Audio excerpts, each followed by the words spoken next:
मैंने जो वोट डाला है फ़िलहाल मेरा तो अपना मानना ये है कि मैं भाजपा के साथ ही हूँ और हमारे यहाँ के जो प्रत्याशी सुरेश अवस्थी जी, उन्होंने हमारे यहाँ काफ़ी काम कराया, लोगों को काफ़ी सहयोग किया, जिसकी वजह से हम लोगों ने उनका काफ़ी समर्थन किया है। भाई हमारा उद्देश्य ये था कि जो भी सत्ता में आवे, आने वाले नई जनरेशन का भविष्य उज्ज्वल हो, किसी बहकावे में ना आ करके देश के विकास के लिए, शहर के विकास के लिए, महल्ले के विकास के लिए आदमी काम करे। हम बहुत दूर की बात नहीं करते कि हम दिल्ली जहाँ बैठे हुए दिल्ली की बात कर रहे हैं। हम जहाँ रह रहे हैं पहले हम अपने घर से ही विकास शुरू करेंगे, तभी हम जा करके ऊपरी क्षेत्र में विकास कर पाएंगे। और अगर हमारी सोच बहुत हाईटेक हो जाएगी तो हम नीचे कुछ नहीं कर पाएंगे। देखिए, हम लोगों को जो सबसे राहत भरी ये है कि यहाँ पर अब आतंकवादी, बदमाशी, किसी तरीके का कोई भी 5 साल में कोई क्राइम नहीं हुआ है, जो हम लोग दुकानदार भाइयों के लिए एक बहुत शुभ संकेत है। अगर कर्फ्यू लग जाएगा, 15 दिन भी लगता है, तो 1 महीने के लिए डिस्टर्बेंस क्रिएट हो जाता है। हम लोग को छवि ऐसी चाहिए, सरकार कोई भी आए साफ़ सुथरी छवि होनी चाहिए और हम लोग भय मुक्त हों। ऐसी सरकार होना ही देश के लिए अच्छा होगा। ये तो रिजल्ट आने पे ही पता चलेगा। वो तो अपनी अपनी सभी लोग दावा करते हैं कि हम बना रहे हैं, हम बना रहे हैं।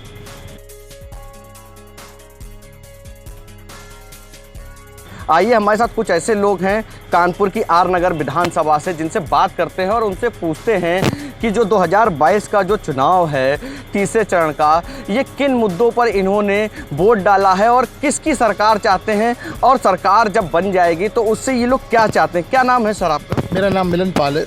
मिलन जी, एक चीज़ बताइए कि कल चुनाव हुआ, आपने वोट डाला, तो सबसे बड़ा ये मुद्दा आता है कि किन मुद्दों पर आपने वोट डाला है। देखिए, हम लोगों को जो सबसे राहत भरी ये है कि यहाँ पर अब आतंकवादी, बदमाशी, किसी तरीके का कोई भी 5 साल में कोई क्राइम नहीं हुआ है, जो हम लोग दुकानदार भाइयों के लिए एक बहुत शुभ संकेत है। अगर कर्फ्यू लग जाएगा, 15 दिन भी लगता है, तो 1 महीने के लिए डिस्टर्बेंस क्रिएट हो जाता है। हम लोग को छवि ऐसी चाहिए, सरकार कोई भी आए साफ़ सुथरी छवि होनी चाहिए और हम लोग भय मुक्त हों। ऐसी सरकार होना ही देश के लिए अच्छा होगा।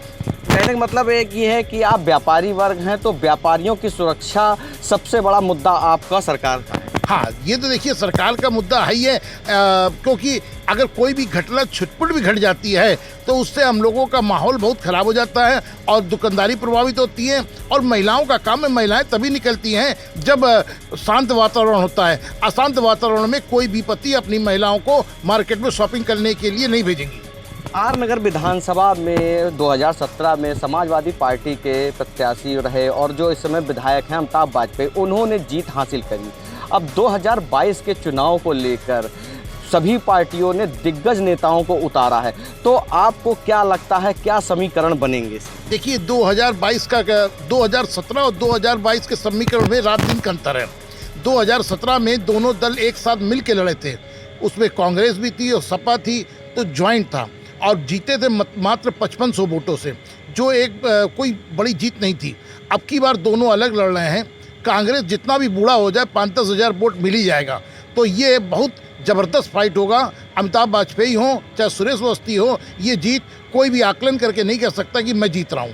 कहने का मतलब ये है कि 2017 में कांग्रेस और सपा का समर्थन था, इसलिए अमिताभ वाजपेयी की जीत हुई थी, जबकि बहुत बड़े वोटों से जीत नहीं हुई थी। इस बार जो है सभी इंडिपेंडेंट पार्टियां लड़ रही हैं, तो कहने का मतलब सिर्फ इतना ही है कि जो चुनाव हैं इस बार के बहुत ज़्यादा रोमांचक होंगे। हाँ, ये रिजल्ट कोई भी देखिए, जो जिसका समर्थक होता है वो कहता है वो जीत रही है, परंतु मेरे हिसाब से किसी भी दोनों पक्ष को आप कह नहीं सकते कौन जीतेगा। जब ईवीएम खुलेगा तभी निर्णय होगा, उससे पहले केवल अपना अपना ये कि मैं जीत रहा हूँ, ये मैं जीत रहा हूँ। अब लोग कहने को तो कहते हैं 400 सीटें जीत रहा हूँ, उससे कोई फ़ायदा नहीं। इतना सीटें मिलना किसी को संभव नहीं है। सर, क्या नाम है आपका? सीपी तिवारी। सीपी जी, 2022 का चुनाव है, तो बड़ी बड़ी पार्टियां दावा कर रही हैं कि उन समाजवादी पार्टी के जो राष्ट्रीय अध्यक्ष हैं अखिलेश यादव, ये दावा कर रहे हैं कि वो फुल फ्लैश में सरकार बनाएंगे।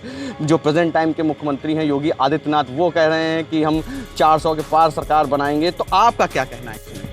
ये तो रिजल्ट आने पे ही पता चलेगा। वो तो अपनी अपनी सभी लोग दावा करते हैं कि हम बना रहे हैं, हम बना रहे हैं।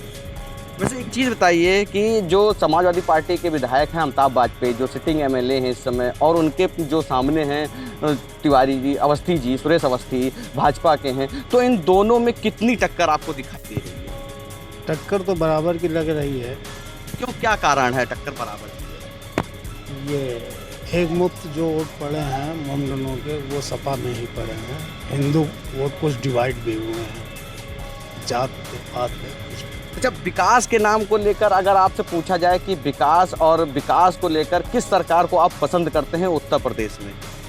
योगी जी। क्यों योगी जी क्यों? अखिलेश ने भी बहुत विकास कराया था, उनका कहना यही है, तो ऐसा क्यों है कि आप योगी जी को ही पसंद करते हैं? क्योंकि इनकी सरकार में हम लोग भय मुक्त हैं। योगी जी की सरकार, उन्होंने कहा कि हमने लैपटॉप बांटे, हमने पेंशन बांटी, वृद्धा पेंशन बांटी, कन्याधन बांटा, तो इन्होंने भी बांटे हैं। तो इसका कितना फ़र्क पड़ेगा लोगों में, कानपुर की जनता और कानपुर के साथ साथ उत्तर प्रदेश की जनता में?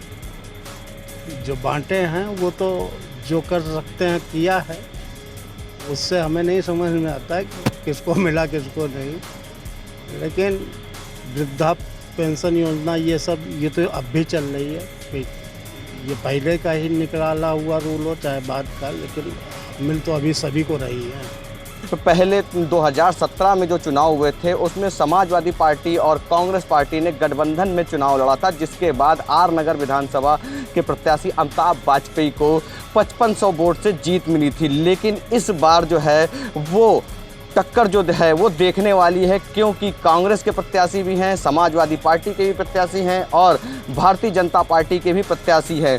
तो जीत किसकी होगी ये तो 10 मार्च को ही पता चलेगा। लेकिन जो लोगों का कहना है, जो लोगों की राय है, जो मतदाताओं की राय है, वो यही कहना है कि सरकार किसी की भी हो, बस व्यापारियों को सुरक्षा, महिला सुरक्षा होनी चाहिए। वीडियो जर्नलिस्ट विक्रम सिंह के साथ नितिन दीक्षित, GMD न्यूज़, कानपुर।